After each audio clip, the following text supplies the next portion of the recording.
What does it take to be a craftsman, right?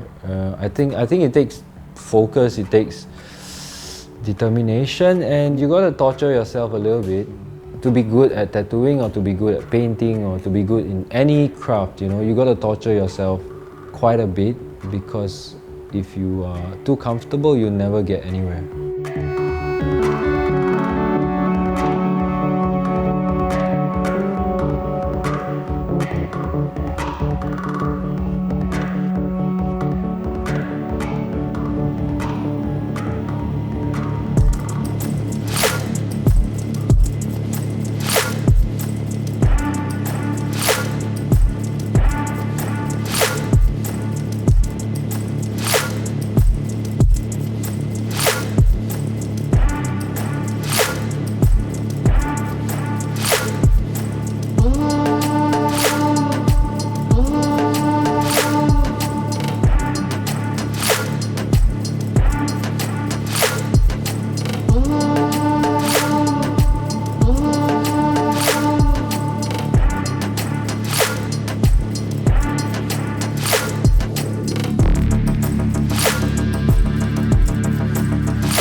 I think it goes back to my childhood.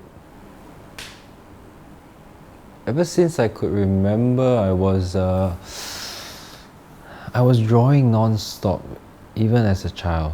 My earliest memory of me drawing was probably when I was 4. Scenes from cartoons that I watched, I would replicate comic characters, whatever, Dragon Ball, Spider-Man, Batman. My entire life I've been drawing. School crushed my creativity quite a bit.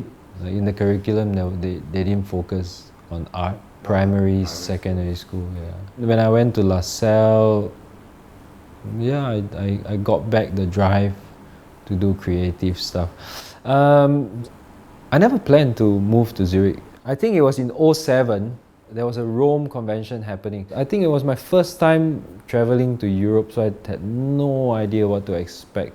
Ended up, this guy's shop that I was doing a guest spot in before the convention was owned by Hells Angels. The first time in Europe, in a Hells Angels shop, was quite crazy experience. Had a lot of fun, but got a bit too crazy. I took a cheap flight over to Zurich. Was planning to stay about a week, and it dragged on to 2 weeks because I had work there. Then I got more work and more work. So from 2 weeks, it went on to 2 months. Coming back to work in Singapore, I was extremely uninspired because I became like angsty, became frustrated. So then I decided to withdraw my share. I was sharing the studio with a friend of mine. So I told him I want to move to Zurich. I wanted to travel not only because of tattooing, but it's also because I wanted to experience different environment, living in a different city, Traveling did a lot of good for me because I was always out of my comfort zone. I didn't speak the language. I didn't have many friends. So I could focus more on tattooing, more on improving myself. And of course, Zurich, for Japanese style, Switzerland is freaking perfect. You've got legends like Philippe Liu, Mick, and Sabine Gaffron. Having to work in the same city with them and being able to work with one of them was quite a life-changing experience for me. My ex-boss was close friends with Mick. He came over to our studio to work while his place was being renovated. And being able to be in his presence, so close to such a legend, really shaped the way I tattoo. Just watching him daily, how he worked, just how he draws his back pieces and sleeves.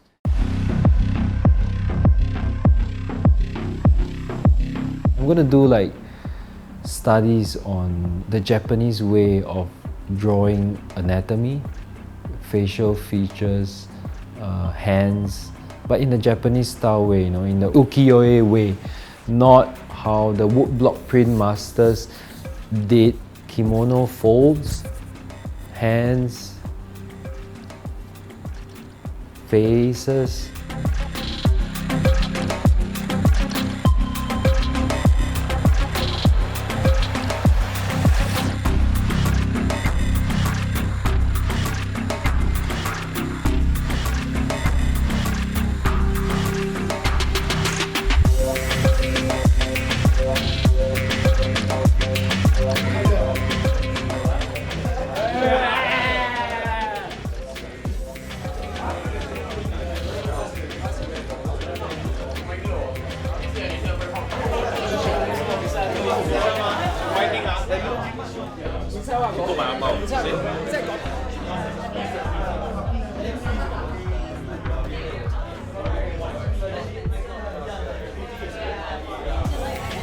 Right now I have Azusa-san and Horitatsu-san, and they are from Japan. They've been here for a week, and I'm super honored that they are working in Feather Cloud Tattoo. They are actually the first two guests of the studio. なんで噂っていうかなんていうの I don't know if that's English. It's okay. It's Japanese. Yeah, he's very popular. That's why. That's very popular Yeah. In Japan? Oh. ワールド Yeah. シンガポールレジェンドの堀氏のスタジオで働けて幸せです。ありがとうございます。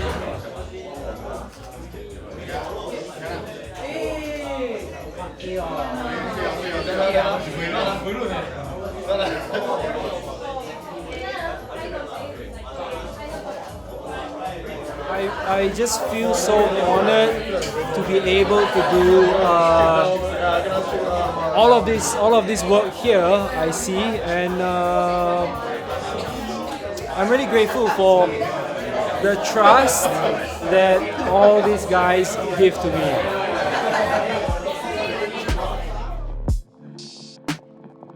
It's been such a long painting journey for me, longer than tattooing, because of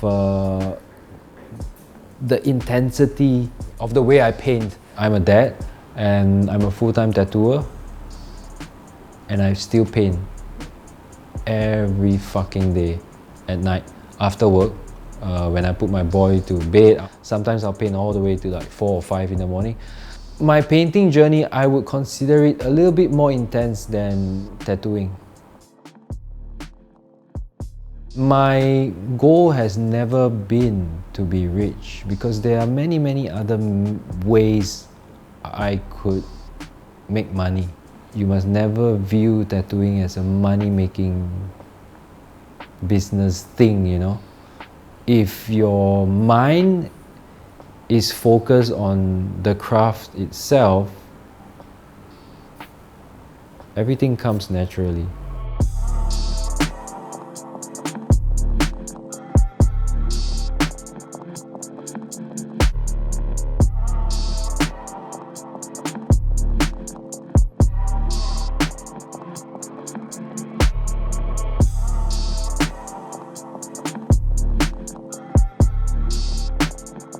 I wanted to produce as many paintings as I could and then compile them into a book. Because it's so different from having a portfolio on Instagram or a website. You can't really touch the page, you can't really feel it. Everything's digital, right? For the Japanese style, I think a book is so much more meaningful, real.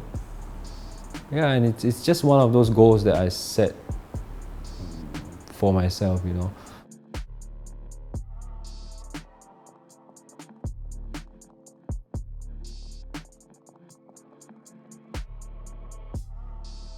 Back then, tattoo wasn't big for Asians. You know, you got a tattoo, either you're tribal or tribe. My mom used to say that they didn't have tissue paper or gloves to wipe. My grandmother would cut towels, little towels, and my grandfather used that for the wiping of the ink and the blood. And once she was done, at the end of the day, there would be a whole pile for her. My father started for 1942 during the Japanese War. Over the years, you know, we always hang around military bases. That's why we are in Singapore. All the sailors that my father tattooed, we always ask, how many will come back? And most of them never come back. They all died in the Vietnam War.